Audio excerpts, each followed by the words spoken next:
Hello dears, good evening. എല്ലാവരും സുഖമായിട്ടിരിക്കുന്നു വിശ്വസിക്കുന്നു. എന്തായാലും കാലാവസ്ഥ കുറച്ചുകൂടെയൊക്കെ തെളിച്ചായല്ലോ, അതുകൊണ്ടൊക്കെ തന്നെ ഒരല്പം സമാധാനമുണ്ട്. എന്നാലും ചില ജില്ലകളിലൊക്കെ ഭയങ്കരമായിട്ട് വെള്ളം കയറി കിടക്കുകയാണ്. അതൊക്കെ ഒരു സങ്കടം തന്നെയാണ് കേട്ടോ. നമുക്ക് ഒന്നും ചെയ്യാനായിട്ട് കഴിയില്ലല്ലോ. പ്രാർത്ഥിക്കാം, അല്ലാതെ ഒന്നും പറയാനായിട്ട് പറ്റില്ല. നമുക്ക് വിശേഷങ്ങൾ എന്തൊക്കെയാണെന്ന് നോക്കാം. അതായത് ഈ ശ്രീനിവാസൻ പോയിട്ട് വരുന്ന സമയത്ത് തന്നെ അയാളുടെ കയ്യിലുള്ള പണം മുഴുവനും ഗുണ്ടകൾ തട്ടിയെടുക്കുകയാണ്. ഗുണ്ടകളെന്ന് പറഞ്ഞാൽ അത് വരുണിൻ്റെ ഗുണ്ടകൾ തന്നെയാണ്. അവന്മാരെല്ലാവരും കൂടി ചേർന്ന് നടത്തുന്ന ഒരു കളിയാണ് കേട്ടോ. അങ്ങനെ ആ കാര്യങ്ങളെല്ലാം എടുത്തിട്ട് പോവുകയാണ് ചെയ്യുന്നത്. അയാളുടെ ആകെ സമ്പാദ്യം എന്ന് പറയുന്നത് ആ വീടാണ്. ആ വീട് പലപ്പോഴും കയ്യിൽ നിന്ന് പോയിട്ടുണ്ട്. ഇത്തവണ കൃഷിയാണല്ലോ അന്ന് വീടിൻ്റെ ബാധ്യതകളെല്ലാം തീർത്തിട്ട് തിരിച്ചു കൊടുത്തത്. എന്നാൽ കൃഷിന് വേണ്ടിയിട്ട് തന്നെയാണ് ഇവിടെയും പണയപ്പെടുത്തുന്നത്. പക്ഷെ ഒരു രൂപ പോലും മുതലാവാതെ എല്ലാം വരുൺ കൊണ്ടുപോവാണ്. വരുൺ കൊണ്ടുപോകുന്നത് മാനസയ്ക്ക് കൊടുക്കാനാണ്. അങ്ങനെ അവരുടെ പ്ലാൻ സക്സസ്ഫുൾ ആയി എന്ന് കാണിക്കാനാണ്. ഇവിടെ ഹോസ്പിറ്റലിൽ ബോധം വീഴുന്ന സമയത്ത് ശ്രീനി നടന്ന കാര്യങ്ങൾ മുഴുവനും വള്ളിപുള്ളി വിടാതെ പറയുന്നു. പക്ഷെ ആരാ കൊണ്ടുപോയതെന്ന് മാത്രം അറിയില്ല. അങ്ങനെ കണ്ണീരും കയ്യുമായിട്ട് അവർ മാറുകയാണ്. പ്രത്യേകിച്ച് രാഹുലുമായിട്ടുള്ള ഒരു ബിസിനസ് തുടങ്ങുമ്പോൾ മുതൽ മുടക്കായിട്ട് കുറച്ച് പണമെങ്കിലും കൃഷിൻ്റെ കയ്യിൽ വേണമല്ലോ. ഇവിടെയാണെങ്കിൽ കൃഷിൻ്റെ കയ്യിലാണെങ്കിൽ മറ്റൊന്നും തന്നെ അധികം ഉണ്ടാവുകയില്ല. അതുകൊണ്ടൊക്കെ തന്നെ സാഗറും കടക്കെണിയിലായതുകൊണ്ടാണ് ശ്രീനിവാസൻ ഇങ്ങനൊരു തീരുമാനത്തിൽ എത്തിച്ചേർന്നത്. പക്ഷെ എന്ത് ചെയ്യാൻ, ഇവിടെയാണെങ്കിൽ എല്ലാം തകിടം മറിഞ്ഞു കഴിഞ്ഞു. അതായത് അവരുടെ കയ്യിൽ നിന്ന് അവർ പണം പോയി. ഇപ്പോൾ കുറേ കാലമായിട്ട് എന്താണെന്ന് അറിയില്ല, മാനസയ്ക്ക് ഭയങ്കരമായിട്ട് വിജയമാണ്. വിജയം എന്ന് പറഞ്ഞാൽ അത് വെറുമല്ല, 100% വിജയം.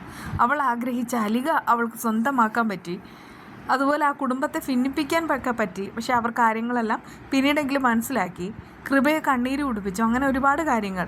ഇപ്പോഴത്തെ കണ്ടില്ലേ, കൺമണിയുടെ വീടിൻ്റെ ആധാരം പണയം വെച്ച പണവും തട്ടിയെടുത്തു കഴിഞ്ഞു.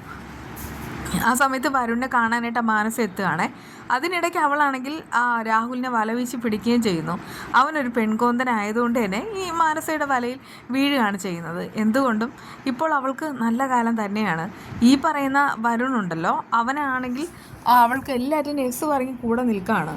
ഏതാണ്ട് ഒരു മാമ്പഴം കാണിച്ച് കൊതിപ്പിക്കുന്നത് പോലെ. കൺമണി കിട്ടും എന്നൊക്കെ എങ്ങനെയാണ് വിശ്വസിച്ചുകൊണ്ടിരിക്കുന്നത്. പക്ഷേ അതൊരിക്കലും നടക്കാത്ത കാര്യമാണ്.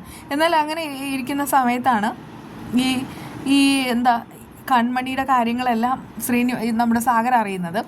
സാഗർ ആ സമയത്ത് വീട്ടിലേക്ക് പോയിട്ട് അവിടെ പോയിട്ട് എല്ലാവരോടും കാര്യങ്ങൾ അവതരിപ്പിക്കുകയാണ് കേട്ടോ. ആ സമയത്ത് ബുദ്ധിമതിയായ കൃപ ചില കാര്യങ്ങളെല്ലാം ചർച്ച ചെയ്യുന്നു. എന്നിട്ട് പറയുന്നൊരു കാര്യമുണ്ട്. അതായത് കൺമണിക്ക് ശത്രുക്കൾ എന്ന് പറഞ്ഞാൽ, സത്യം പറഞ്ഞാൽ കൺമണിക്കാണ് ആ വീട്ടിൽ കൂടുതൽ ശത്രുക്കളുള്ളത്. ശ്രീനി അങ്കിളിന് അത്ര ശത്രുക്കളില്ല. അതുകൊണ്ട് തന്നെ പണം കൊണ്ടുപോയത് കൺമണിയുടെ ശത്രുക്കൾ. കൺമണിയുടെ ശത്രുക്കൾ ആരാ? അത് ആ വരുണും പിന്നെ മാനസയും തന്നെയാണ്. വേറെ ആരും ശത്രുക്കളായിട്ടില്ല താനും. അതുകൊണ്ട് തന്നെ അവരെ ഫോക്കസ് ചെയ്താൽ കാര്യങ്ങളെല്ലാം നമുക്ക് കണ്ടുപിടിക്കാൻ കഴിയും. അങ്ങനെ യഥാർത്ഥത്തിൽ നടന്നത് എന്തായിരിക്കും എന്നുള്ള കാര്യങ്ങളെല്ലാം ഊഹാപോഹം വെച്ചിട്ട് കൃപയാണെങ്കിൽ സാഗറിനോട് അറിയിക്കുകയാണ് ചെയ്യുന്നത്. അതുകൊണ്ട് തന്നെ ഇനിയിപ്പോൾ പണം കണ്ടെത്താനുള്ള ആ ഒരു വഴി അവരുടെ മുന്നിൽ തെളിഞ്ഞു വരികയാണ്. ഇവരെല്ലാവരും കൂടെ ഇവിടെ ചർച്ച ചെയ്യുന്നുണ്ടെങ്കിലും ഉറപ്പായിട്ടും അവിടെ പോയിട്ട് കൺമണിയോട് കാര്യങ്ങൾ പറയും. ഇതുപോലെയുള്ള പല കാര്യങ്ങൾക്കും കൺമണി തന്നെയാണ് അവസാനം അതിൻ്റെ ഉത്തരം കണ്ടെത്തിയത്. അതുപോലെ തന്നെ ഇവിടെയും കൺമണി തന്നെ ഒരു പരിഹാരം കണ്ടെത്തും. അത് ഷുവറായിട്ടുള്ള കാര്യം തന്നെയാണ്. അതേസമയം ഈ കൺമണി ഇപ്പോൾ ഒന്നും അറിയുന്നില്ല. ആൾ വലിയ സങ്കടത്തിൽ തന്നെയാണ്. ഹോസ്പിറ്റലിലാണെങ്കിൽ ശ്രീനിവാസൻ കിടക്കുകയും ചെയ്യുന്നു. പക്ഷേ പുറത്ത് നിൽക്കുന്ന അമ്മായിമാർക്കും ധനലക്ഷ്മിക്കും വീടിൻ്റെ ആധാരം കൊണ്ടുപോയതും ആ പണത്തിൻ്റെ കാര്യവും ഒന്നും അറിയത്തില്ല. അതുകൊണ്ട് തന്നെ അവർ മാക്സിമം അറിയാതിരിക്കാനായിട്ട് അവരെല്ലാവരും മാക്സിമം എല്ലാവരും കൂടെ ഒരുമിച്ച് നിന്ന് ഓരോ കാര്യങ്ങൾ പറയുകയാണേ. ആ സമയത്ത് തന്നെ പുറത്ത് നിൽക്കുന്ന ധനലക്ഷ്മി അതിബുദ്ധിമതിയായതുകൊണ്ട് അവൾ ബാക്കിയുള്ളവരോട് പറയുന്നൊരു കാര്യമുണ്ട്. അകത്ത് അച്ഛനും മകളും എന്തോ ഒന്ന് ചെയ്തിട്ടുണ്ട്, അത് നമ്മളറിയാതെ. അത് മറയ്ക്കാൻ വേണ്ടിയിട്ട് ഇങ്ങനെയൊക്കെ സംസാരിക്കുന്നത്.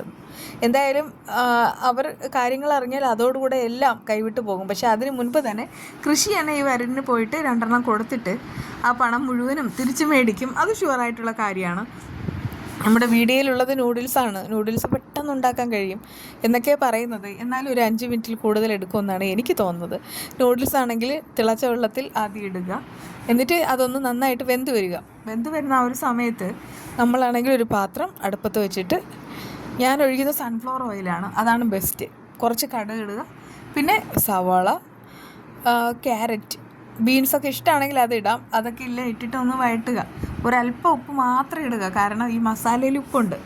പിന്നെ ഒരു മുട്ട ചേർക്കുക. മുട്ട ചേർത്ത് കഴിഞ്ഞിട്ട് ഈ മസാലപ്പൊടിയും കൂടെ ഇടുക. എന്നിട്ട് ഇതെല്ലാം നന്നായിട്ടൊന്ന് ഇളക്കി കൊടുക്കുക.